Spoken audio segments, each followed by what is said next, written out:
That's why we went that route. I think it's a much more effective route, and I think it also creates better pricing.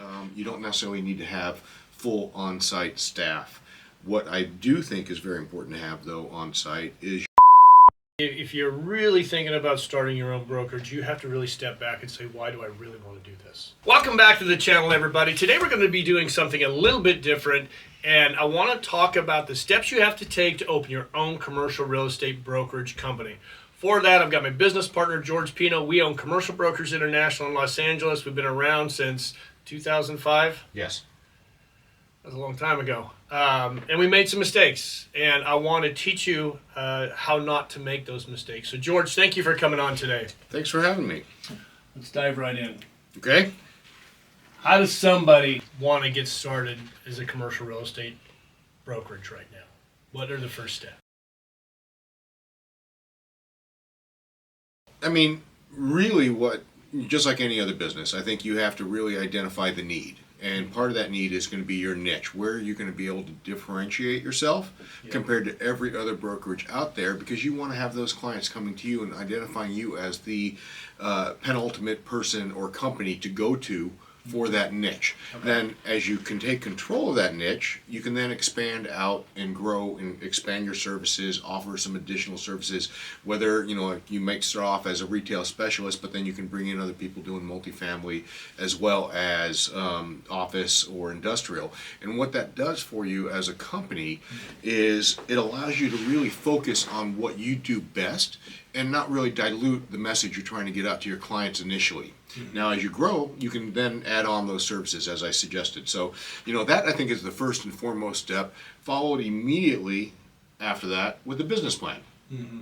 Okay. Yeah, the business plan, I think, was our biggest mistake. We didn't have one. And so we just kind of launched it. We'd started other companies, so we weren't new to starting companies. And so I think that was probably our savior. But I think where we opened up with full service and property management on top of that, I think was probably, I know that we were working a lot of extra hours that we should have probably been focused on in the beginning. It really, I think it diluted our ability to give the best service ultimately to overall clients. Now, we were very successful and still able to service them, but at the same time, it really kind of diluted the brand initially. Now, regarding licenses, if obviously you need your California, and I'm talking about California real estate license. What else do you need to get opened up? Mm-hmm. Well, if you're in California, for instance, some of the things that you have to recognize and understand. Now, technically, you don't need to have a company. You can actually just, as a broker, start working and hiring people. Understand, though, that's under your private name. Yeah. So typically, most brokers will start a company as well. An LLC typically, right? Well, actually, great question and great thing. And I know that you're trying to trip me up here because LLCs in California are actually not allowed to hold brokerage licenses. Has to be a corporation. So you can't do it under an LLC. So really understand what the state that you're setting up the company in, as well as the local municipalities, what they're going to require. Mm-hmm. Now, in addition to that, you're probably, you're going to set up the corporation in whichever state you're going to be in. But in addition to that, you're going to have to get business licenses, file it with the local cities that you're working in. Understand also that the way, especially in California, it works is just because you have your office in Los Angeles and you have a Los Angeles business license, you may still need to get licenses in the other cities that are incorporated, like West Hollywood, Beverly Hills, Torrance. They all have their different requirements if you're going to do business within their city. So, really understanding your market and what you're going to do and what the requirements are there. Yes, very important. All right, next, let's move on to building your sales team. This is something that I think a lot of new agents or new individuals that want to be owners struggle with. Mm-hmm. And they think that, I'm just going to call my friends that are in commercial real estate. They're going to want to come over and work with me. There's a lot more to it than that. You've got to take into consideration the splits you're going to pay. Are you going to get bonuses to sign people on? How are you going to incentivize new people? Training programs. Mm-hmm. What else am I missing there? Well, really, synergies. When you're building your team, you're going to want to have synergies with the current team members, or if you don't have any team, with what you do. You want to be able to complement it. And initially, I would probably suggest that they really focus on that niche and go after that. But then you start building your team around there saying, you know what, we really control this retail market. Let's say that's your original niche. I want to start adding some office or industrial space into it because we're getting a lot of inquiries there. So then you start building your team by focusing on those specialists in those fields to add to your services, so that this way it's a synergistic approach and it's a win-win for everybody. You're not cannibalizing off of the agents that you already have in by bringing in other agents that are going to be competing against them necessarily, but at the same time there are some synergistic effects. Retailers expand, they need more industrial. You might want to have an industrial agent to help them with that. So there's all different aspects to take into consideration when it comes to building your team, and really it boils down to just the synergies. Who's going to be best to complement, one, your values as a company, what you set up as your mission statement in your business plan, and who your current agents already are. Yeah. I think, in like we did coming in full service, it adds a lot of extra work. I think it can be pretty detrimental to somebody starting off. If you can really be hyper-focused on an area, Absolutely. I think that is something that can work very well. All right, so let's talk about assembling your administrative staff. Receptionists you obviously need right off the bat, right? Not necessarily. Direct dial? There's a lot of direct dial systems. There's a lot of virtual things that you can actually do, or nowadays understand how salespeople think. Right? A lot of salespeople actually don't want the phone calls coming into the front line. They'd rather have it on a direct dial basis because they're picking it up directly. So they want their own numbers there. And even our company now, even though we have a office line, really the only people that really call those office line are vendors trying to get our business. Right. Generally, everybody and leads. Some leads that are generating through the marketing aspect itself. Yep. But overall, all the other business direct is going directly to the agents, and we set up systems in a manner that will create efficiencies for them as well. So understand that you may not necessarily need a receptionist. I think that's really, when you're looking to build your support staff, understand what the other large companies are doing, but then how can you boil it down to what is essentially needed for your agents. And then you have to do that. Because you've got to be so budget conscious in the beginning. Absolutely. So Commercial Brokers International doesn't have a receptionist. We're all direct dial. Our head of marketing sits at that desk, but the reason she sits there is she answers the phone because she gets bonused on deals that are pulled in via our marketing, so she can track them then. So it's a way for her to really make sure that she's getting her bonus. And so I know along with you track that as well, put it together, see what gets paid. And so it's a great way to incentivize your marketing team as well. Absolutely. And from there, understand that with your support staff, a lot of the stuff also, unless you're dealing directly with the agents in your office all the time, like on a daily basis, a lot of that support staff can also be virtual. Right. And that can save you quite a bit, whether it's databasing people, things like that. Depending on how you set your company up. A lot of agents do their own databasing. Some companies offer the databasing services to the agents. Yep. So if you're going to offer those type of services to the agents, you don't necessarily need a full-time support staff doing databasing. You can actually outsource that out and give them some of the tools to help effectuate their job. And so take into consideration that can be done. You don't necessarily need to have full on-site staff. What I do think is very important to have, though, on-site is your marketing and your advertising, because ultimately that's what really boils down to what any company is. As I always tell, when I'm recruiting an agent and talking to somebody new or with another company, I know that we as a company probably do some of the best marketing that's out there in the nation. Right. So when I talk to an agent, the bottom line is, it doesn't matter how smart they are, doesn't matter how much knowledge they have, none of that really matters if nobody knows about them. So they have to be able to market themselves and their properties and get it out to them, and get it out to the widest audience to be able to get the best benefit. So marketing and advertising is some of the most important things, and that's something that you're going to be working with constantly and modifying and changing for your clients. So that's somebody I think that you should want to have in-house that understands your systems and be able to do it very quickly. Well, and having them be well-rounded, because they need to be able to run your website. They need to understand SEO. If they can build a funnel for you, that would be ideal. They need to understand content distribution. And so that is somebody that you really need to make sure is on their A game. Yeah. And so, all right, now some companies have analysts, some don't. We do not. We have our agents do all the analysis for their properties on their own. But if I want to find a good analyst, where would I go find them? Well, generally speaking, if you're looking for a good analyst, I'd go to either one of the competing large firms or out of college. Yeah. You know, a lot of out of college. Assuming this is going to be a USC player.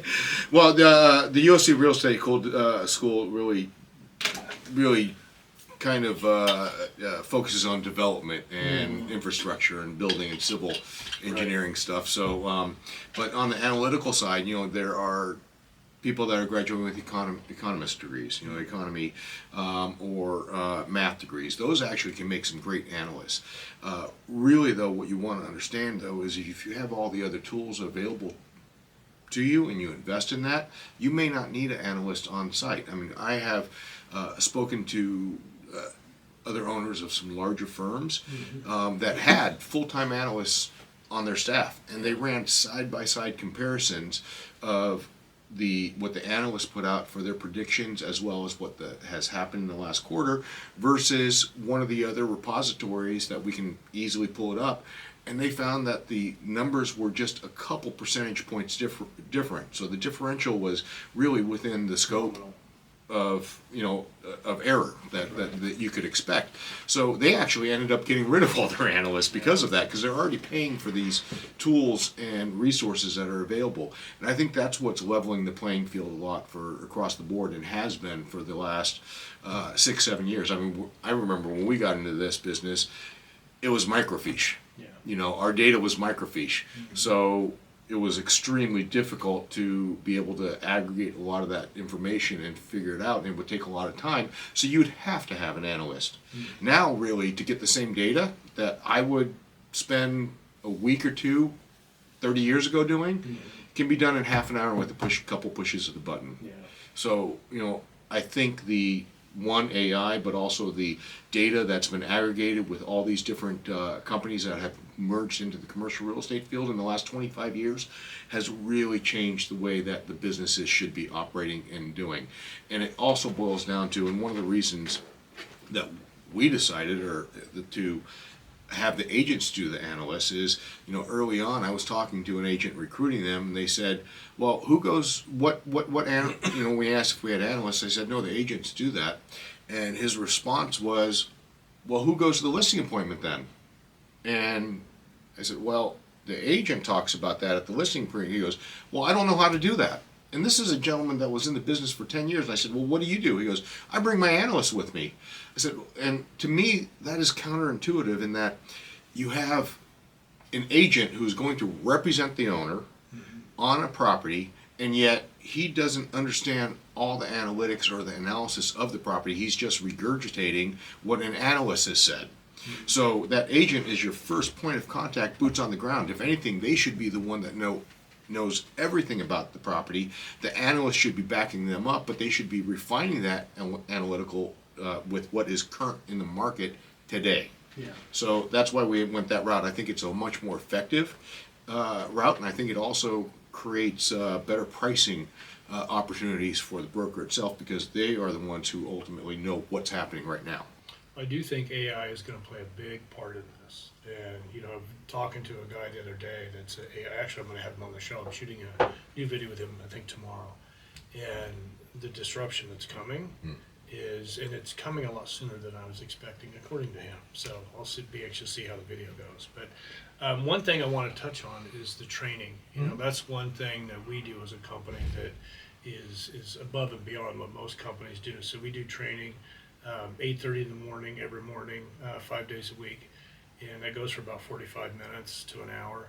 and then at 5 o'clock every day we close out the day with going over with the new agents. This is not every agent, but we go over the results of their calls that day, their emails, their content creation, however they've generated leads, and how maybe they could be doing it better. Now, we do have some of our older agents sit in on this once in a while and give some advice, but I think that's the key to what's really helped create Commercial Brokers International success is all that training. And I think, it's not just, and it's ongoing training. That's one thing that we do. It's every morning.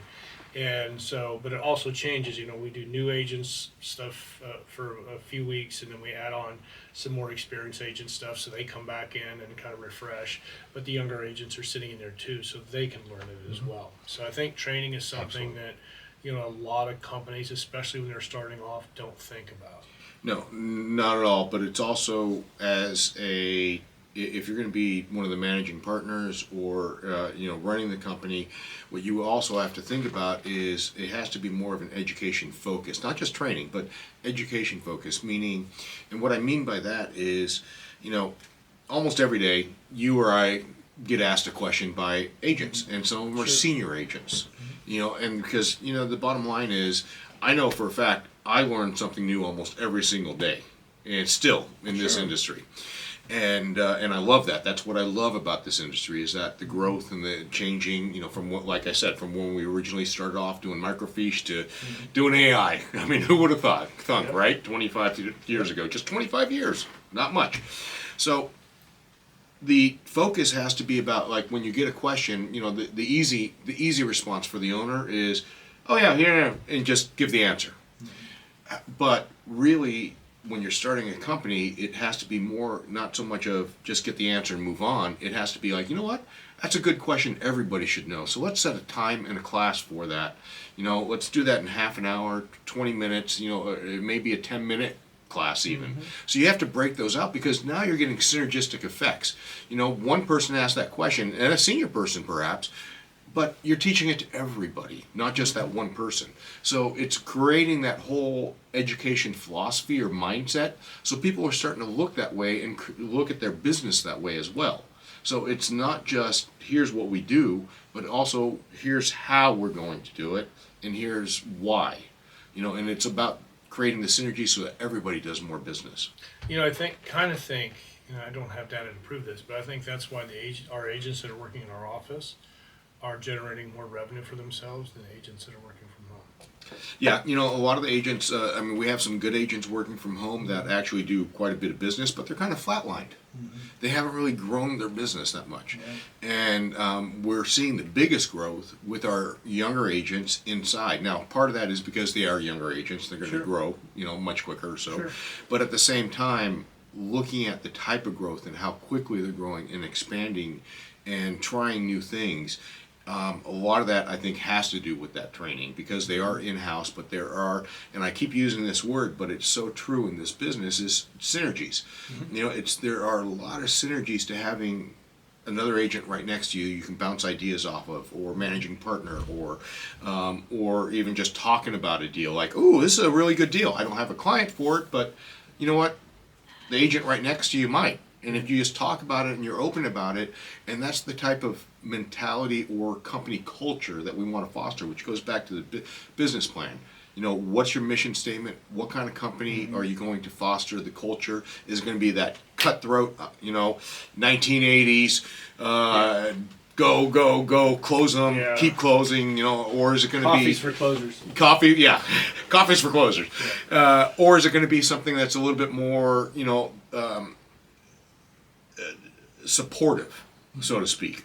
And we chose the supportive route, and I think we're a little bit ahead of the curve, because when we were doing this and when we started the company 17, 18 years ago, it was very much that the industry was very much a cutthroat industry, where there were times when you'd walk into if you walked into a senior agent's office, the first thing they would do is sit there and turn over any paper that they're working on, because they didn't want anyone to see what it was.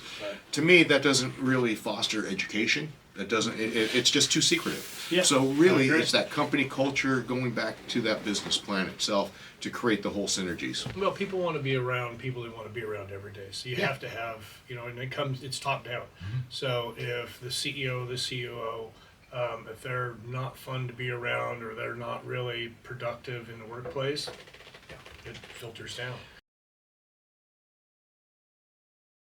I do think another thing that we want to talk about is building the brand. Mhm.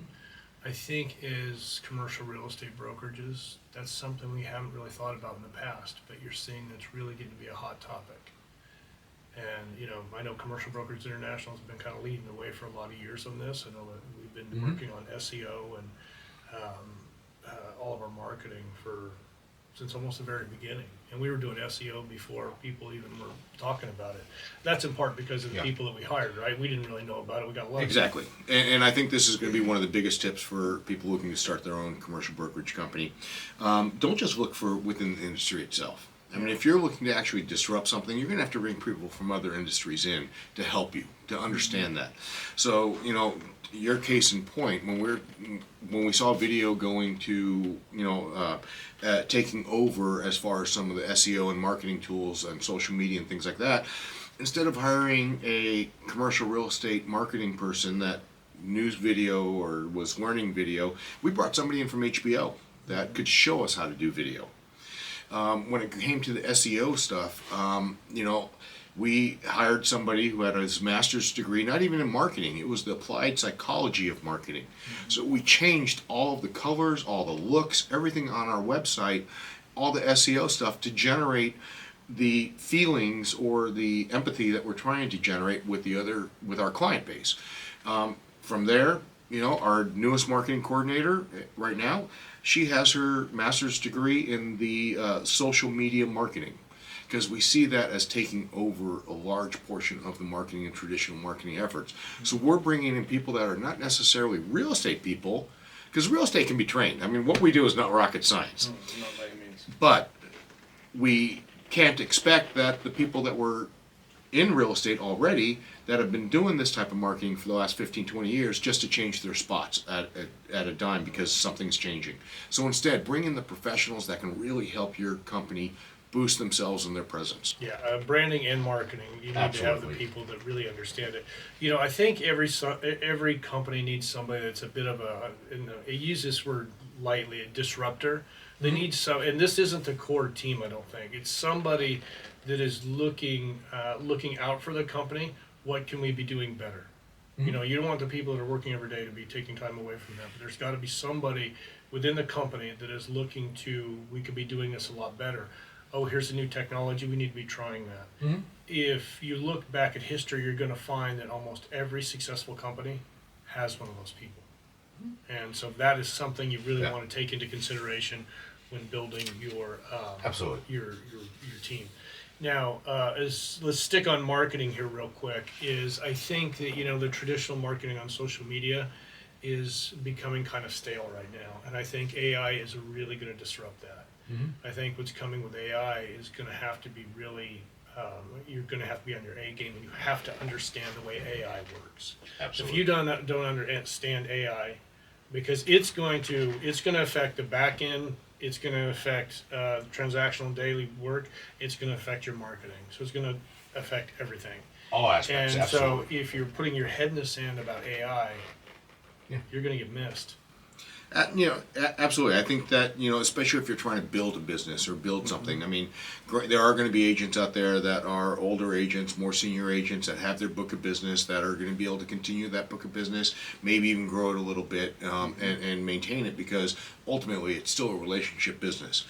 However, for the newer agents getting started in the companies, the AI is really where it's going to play a key factor of, but you have to understand how to use the tools, just like a carpenter. A carpenter has many different tools, and in some cases, many different types of the same type of tools for each specific job and task. Right. So you have to really have that understanding, and you have to have the leadership to be able to guide what tool here in this toolbox can I use for this, and whether it's AI or whether it's the old school methodology. Right. So absolutely, you have to definitely keep on track with the technology and new technologies of what's happening. Well, I also think regarding your team and your agents, a lot of brokers just hire people and then they just let them go to work, which you want to give them the freedom, obviously, and do that.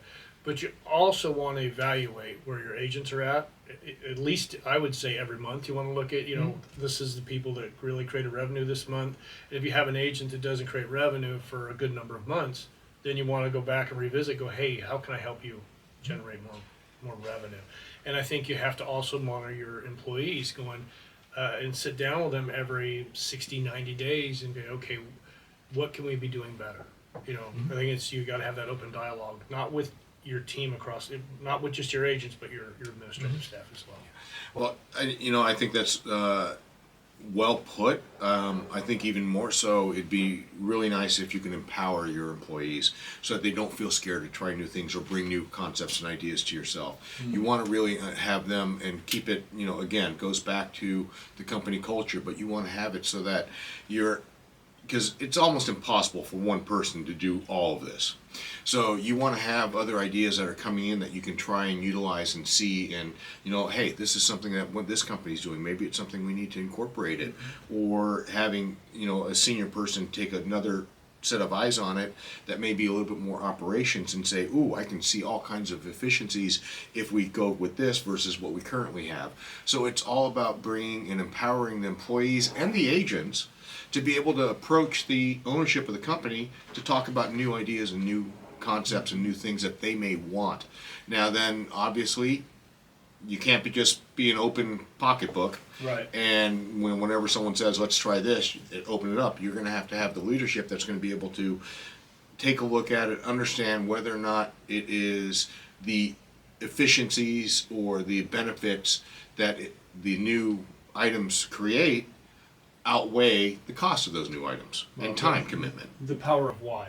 You have Yes. to ask that person that has the idea, why do we want to try this? Yeah. And then you have to kind of break it down from there. And so I think that's very important. But I do think that's something that a lot of new people that are launching a new brokerage, they get in, they're so worried about the growth of the company, they forget to monitor what they have already in place. And so that's why I think that these understanding that is very important.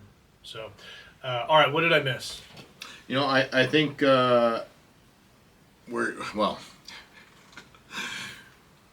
we covered a lot of ground in the 15 or so minutes of this video, and nowhere near what everything that you might have to do, but I think these are all the key points that you have to really cover. Ultimately, though, it really boils down to building that foundation of the company, which again goes back to your niche and your business plan. Who are you? How do you want to promote yourself? How are you going to grow your business? And what you're going to do to take advantage of all the opportunities that are out there. That should all be in the business plan. One of the key things people forget about in that business plan is your mission statement. I mean, that's the number one thing. That's what is your mission? Are you just here to make money? Are you going to be a transactional person, always chasing the deals? Or are you here to try and actually change the way the community sees commercial real estate, or the way the agent sees the commercial real estate brokerage companies, and really make a different change in that and grow the industry itself as well as your company?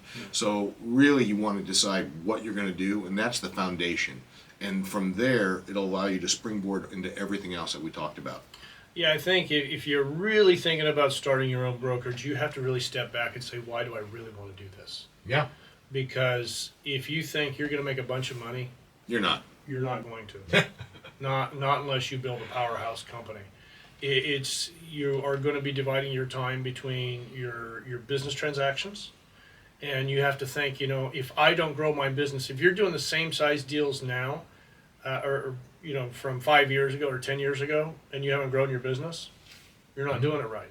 For you to do that, you might have to give away a lot of your day-to-day your day-to-day business. Yeah, absolutely. And I've actually heard from other people who have started their own brokerages, after they sold their brokerage company, it was smaller, they actually said they were making more money annually doing their own deals than they were overall with the brokerage itself, because it does take a lot of your time and energy and effort. So really understand what are your goals. Yeah, your why. Why am I doing this? Why am I doing this? Is it Absolutely. to retire? Then, if you're going to build it up to sell it, that's one thing.